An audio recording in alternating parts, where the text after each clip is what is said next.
Hej, nu er jeg i gang med at mure en mur her i lermørtel, som I kan se her. Og spanden, den er ved at være tom, så jeg skal have noget mere mørtel, have lavet noget mere mørtel for at komme videre. Og som I måske husker fra sidste video jeg lavede, så har jeg herovre med et koben lige fjernet mørtel, der har siddet siden 2007 på en halmvæg. Og det vil jeg vise jer nu, hvordan jeg lige blander op og får en ny lermørtel gjort klar. Lermørtlen fra væggen kommer op i trillebørn her. Og som I kan se, så har den ligget og i blød og blevet våd, fordi det har regnet.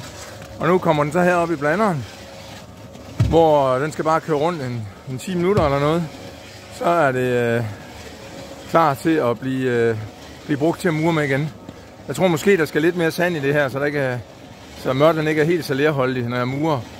Men ellers så er det fuldstændig klart. Det er det eneste, jeg har gjort ved mørtlen, fra den har været brugt på en væg i mange år, til at jeg nu kan bruge den til noget helt andet.